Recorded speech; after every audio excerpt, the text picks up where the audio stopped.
Good morning, Nathan. How are you? I'm fine. How are you guys doing? Fantastic. I'm great. Teten. Yeah. Oh, yeah. Small. Now I'm speaking So you've been in Accra for 5 years. 7 years. 7 years. Yes.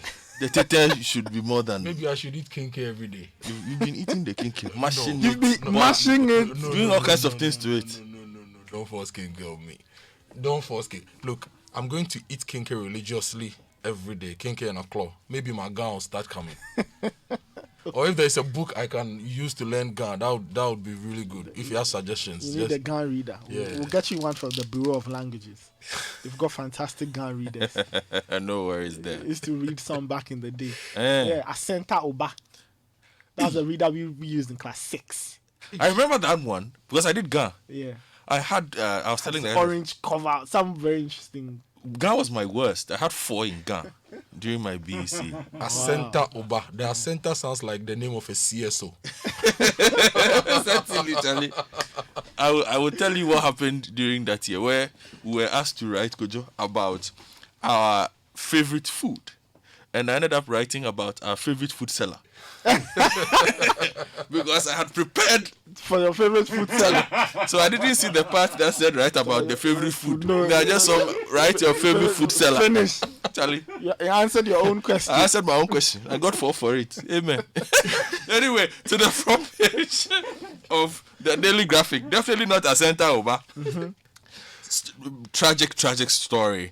And I'm sure during the show itself we will go into details on this. In a fit of rage, landlord shoots tenant. And it's a photo of Benjamin Ochre, the victim here, and Victor Stephen Nana Kankam, the landlord. Terrible story. Zoom Lion disinfects naval commands, and Students Loan Trust Fund supports students to acquire laptops. The Ghanaian Times, landlord arrested for killing tenant. The full story is on page 3 of the paper. Okay. Eastern Western Naval Commands benefit from Zoom Lion disinfection exercise. Ghana's COVID-19 confirmed cases now 6,808. Easing COVID-19 restrictions, brace up for economic setbacks. Population experts urges businesses. Front page of the Daily Guide newspaper comes with a photo of the Vice President Bawumia. 2020 election is about records, not violence, he says. Abronye files counter-complaint against Mahama. Now, the finder, Dr. Bawumia cuts sort for construction works to begin on barracks roads. 7 million Ghana cedis needed to complete 100-bed infectious disease facility. Claim that May's salary will delay is false. This is the controller's department. Okay. And how to open schools, religious places. Large-scale measures may only be of limited effect without individual responsibility. Front page of the Daily Statesman says Hajia Abibata debunks vote-buying claims against her by detractors. That's an aspirant for the Yendi seat for the NPP. Zongos are dear to NPP. Akufo-Addo reiterates determination to transform over 5 million lives. Now, the Chronicle, Kumasi Asafo Assemblyman seeks help to curb crime in the electoral area. Okay. Fetish priest slaughters human beings like animals. Sad story there. COVID-19, Akufo-Addo hints of roadmap to ease restrictions. ABC News on the Side of Truth also has the Akufo-Addo story and also comes with an interesting editorial. Lifting COVID-19 restrictions. We should not follow the USA example. Now, the new crusading guide, NPP will win 2020 with records. This is the Vice President, Dr. Bawumia. Land guards invade prayer camp at Bechley. Anas Akufo-Addo named among top 50 Africa disruptors for 2020. Plot to smear NEIP boss exposed. And there's a retraction and an apology. Last week, the New Crusading Guide published a story on the Executive Secretary of the Lands Commission. And they say they unreservedly retract and apologize to Mr. Mahama accordingly for the said publication. And finally from me, Nathan, the front page of the Economy Times. Ghana records $936 million trade surplus for first 3 months. I'll give you details on that. BOG introduces electronic payments for collateral registry services. And CAP Business Support Scheme. Government clears fear of disbursement being a political slush. If you go online on citynewsroom.com, Boache Jaco says COVID-19 pandemic must encourage African unity. In the Upper East region, all COVID-19 victims at the Bolga Regional Hospital discharged. Okujato Ablakwa says African vaccine treatment for COVID-19 is possible. And reports about Navy officers testing positive for COVID-19 unfortunate. Western Naval Commander plus GHS probes high number of COVID-19 infections among health workers. If you go to citybusinessnews.com, says Ghana's COVID-19 case count hits 6,808 with 2,070 recoveries, 32 deaths. Anglo Gold Ashanti shuts South African mine over 164 COVID-19 cases. Dr. Baumia, the vice president, says Ghana's economy will recover quickly after COVID-19 pandemic. ADB to support local rice farmers to alleviate financial challenges, and City Business Festival comes off in June. If you go to myjoyonline.com, the lead story says, I don't fear for my life. All die be die. Kennedy Ajipon there. Very interesting story. Ghana Navy personnel test positive for coronavirus. Well, that looks like it's been debunked. Abonya DC to the police. I want a full public investigation into Mills's death, and election 2020 will be won with records, not violence. That's coming from the vice president, Dr.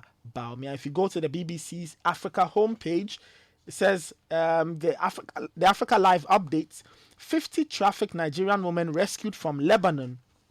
And Nigeria has no money to import food. That's according to their president, Buhari. And ruling party wins Burundi presidential election. So that's happening even though we are in the context of the coronavirus pandemic. And if you go to the BBC's main page, it says government will try to move focus away from Cummings. So Dominic Cummings and his role in the news, or his place in the news, is not going anywhere.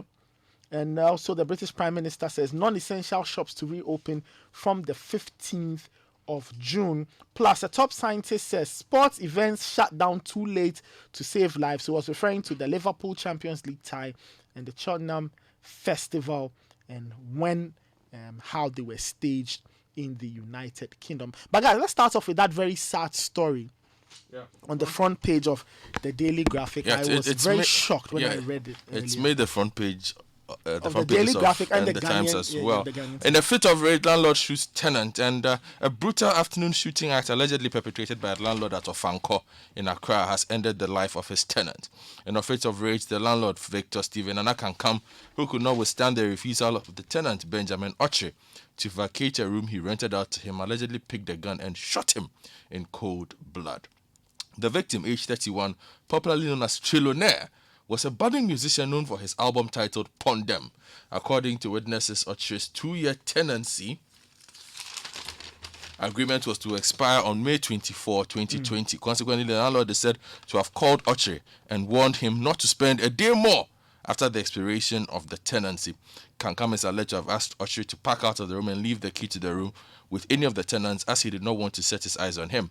Confirming the incident to the Daily Graphic, PRO of Greater Accra Regional Police Command, Deputy Superintendent of Police, Mrs. Efia Tenge, said at about 1:33 p.m. on May 24, Kankam went to the house and seeing Oche at the main entrance, he shot him. Following the shooting of the victim and the arrest of Kankam, some angry youth in the area who heard about the incident set fire to the apartment where the victim lived. Now, if you read the Ghanaian Times angle, Stephen Anakankam, the suspect who is in custody of the police, was said to have murdered Benjamin Oche, 31-year-old musician, for refusing to vacate his room. Now, the police have retrieved 4 spent shells of AA cartridges from the suspect's residence at Spot M near Ofanko. And the head of public relations of the Accra Regional Police Command, DSP Efia Tenge, disclosed these to the Times yesterday. Now, Tenge said the residents reported to the police that on the same day at about 1:33 p.m., the victim's landlord shot the deceased for refusing to vacate a room he rented for him. So basically, the landlord said that his rent was expiring on the 24th. Yes, and he had to leave. And he didn't want to set eyes on him when his rent expired. So he should vacate the room, leave the keys with the other tenants, and move. But when the landlord came, he was there, and he shot him. Anyway. Anyway. Godfrey, like you said, we'll talk about this further because you really don't understand what kind of anger would force a man or would lead a man to kill another. Yeah, well, Kojo has another story. Well, let me just take you to the front page of the Chronicle, where the Chronicle is reporting that a fetish priest has slaughtered human beings like animals. Another very sad story. Now, John Bediako writes for the Chronicle that the Circuit Court has issued a warrant for the arrest of a fetish priest, Oscar Mojaka, aka Togbi Buzanga, for his alleged role in the murder of one Kwesi Zomelo at a shrine in the eastern region. Togbi Buzanga, a resident of Kaswa in the central region, was alleged to have led the deceased to the Power Spiritual and Herbal Center at Edukojo, Mamidede Junction near Adeso in the Upper West Achim district of the eastern region, where he was slaughtered. A highly placed police source told the Chronicle that the deceased, Kwesi Zomelo, was treated as game or a domestic animal meant for food. As the fugitive, Toby Buzanga led him to the shrine known for its advertisement of money-doubling rituals.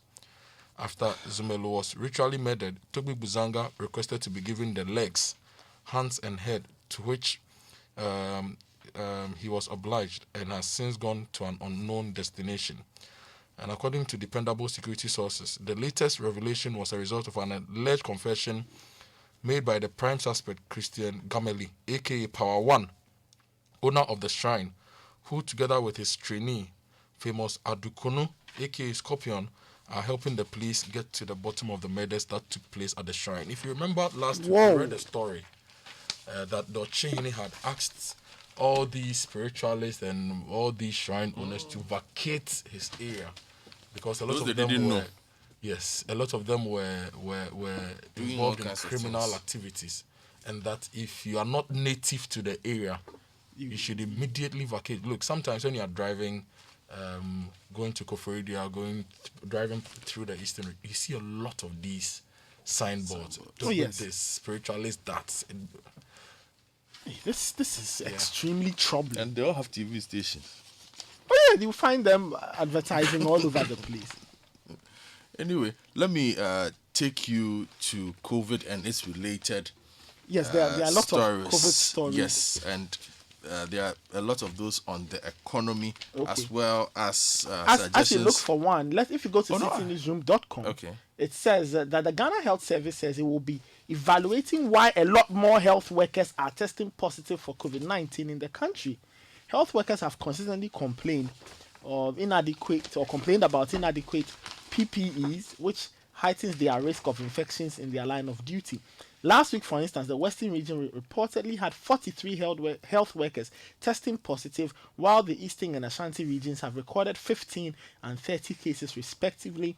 And the Director General of the Ghana Health Service, Dr. Patrick Kumar-Boaje, says although the workers were categorized as being high risk, it was possible some may have contracted the disease within their community. So that's what the GHS wants to look at these days. Why are health workers contracting COVID-19 on a very regular basis? And a picture of the Minister of Health is in the center spread of the Times, and the Times says Ghana's COVID-19 cases now 6,808. Now, Ghana's COVID-19 recoveries increased from 1998 to 2070. 1990. Yes. 1,998. Yes. To 2070, following the declaration of 72 more people free of the virus. Excellent. On the same page, 12 COVID-19 patients at Volta Regional National Medical Village and Innovation Center responding to treatment. And Alberto Mario Noretti writes that all the 12 COVID-19 patients currently at the National Medical Village and Innovation Center at Adaklu, Womenu, near Ho, are responding to treatment. They include 4 men and 8 women. Now, if you come to the daily graphic on page 60, yesterday was AU Day, Yep. and the Foreign Ministry says that the government has stressed the need for the African Union and its member states to use COVID-19 as a major test case to advance development on the continent. And, quote, while dealing with the pandemic, Africa cannot defer urgent action on plans and programs to advance continental trade and development. It is therefore only through our collective efforts and resilience that we can position Africa in the right place among the Committee of Nations, a statement issued by the Ministry of Foreign Affairs and Regional Integration to mark AU Day yesterday said. Now, on COVID-19 and related economic activities locally, the Ahafo region has lifted the ban on market activities. Oh, You know, the Ahafo region and the Bono East region, Yeah. those two regions have not recorded any Yes. cases. Yeah. Now, Sami Asari writes from Goso that the Ahafo Regional Security Council, in collaboration with the Paramount Chiefs, has lifted the 2 weeks ban placed on weekly market activities in the region. But the social distancing protocols would be vigorously enforced. The decision was arrived at after a review meeting of the council held at Goso, the regional capital, recently. and on the economic side, if you go to the front page of the Economy Times, CAP Business Support Scheme, government clears fear of disbursement being a political slush. The government has cleared the fears of many Ghanaians who have expressed fear and were alarmed that the disbursement process of the 1 billion Ghana cedi coronavirus alleviation business support scheme could be a political slush, saying the whole process will be transparent as it should be. So transparency and accountability will be the hallmarks of the operation of the 1 billion Ghana cedi coronavirus package for businesses. Almost all Ghanaians have lauded the idea but feared it could be politicized to favor only members of the ruling party. Now, let's go to some electoral matters, Nathan. If you check page 2 of the Chronicle, NDC sues AG, EC at Supreme Court over new voters register. Now, the story says the National Democratic Congress has dragged the Electoral Commission to the Supreme Court over the compilation of a new voters register. The NDC is praying the court for an order directed at the EC to include all existing voter identification cards duly issued by the second defendant, that is the EC, as one of the documents serving as proof of identification for registration as a voter for the purposes of public elections. Now, if you come to the front page of the Daily Guide, a lot more electoral issues. 2020 election is about records, not violence, says the Vice President, Dr. Mahmoud Bawumia. And he says that, quote, the president has always made the point that we should make sure how we speak and what we say to the public brings about peace and understanding. What exactly have we been able to do? And that is what the election is to be fought on the records. What we have been able to do and what we plan to do. He also said he was speaking on Joy FM on Eid Day in a special interview. Now, on the same page of the paper, Abronye files counter complaint against Mahama. One of the big stories from last week was former President Mahama filing a complaint against Abronye DC at the CID. Well, according to Enesco Fiedu, the Bono Regional Chairman of the MPP has filed a counter-criminal complaint against former President John Mahama, who triggered criminal investigation against Abronye. Abronye was reportedly grilled by the police CID in Accra last Friday following criminal complaints of publication of false news emanating from Section 208 of Act 29 filed against the MPP man. Daily Guide learned that when Abronye was invited by the police, he honored the invitation and after explaining himself, he has since pressed charges against the former president for some statements the ex-leader who wants to come back to rule Ghana has allegedly made. Now, if you check the Finder page 2, the editor writes how to open schools, religious places, and he's offering some ideas. Interesting. You know, the president hinted of easing restrictions, and Elvis Dako writes that when the president, Nana Addo Dankwa Akufo-Addo, addresses the nation this weekend, he will announce to Ghanaians a clear roadmap for easing the restrictions on public and social gatherings. Now, according to this writer by Elvis, on how the roadmap should be crafted, he says there should be clearly laid down rules, and he says churches could reopen because only if they can enforce social distancing protocols. On schools, he writes that we should start with final year students, and he writes that people should wear face masks. We should also bring back the shift system.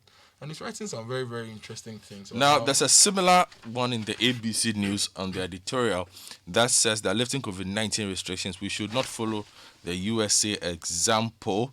And it says that President Donald Trump, in the course of last week, announced the lifting of the ban on religious gatherings, saying they provide essential services as well. Despite the announcement, many Americans greeted it with skepticism and criticism, as it did not include any laid-down procedures and measures aimed at protecting them against COVID-19.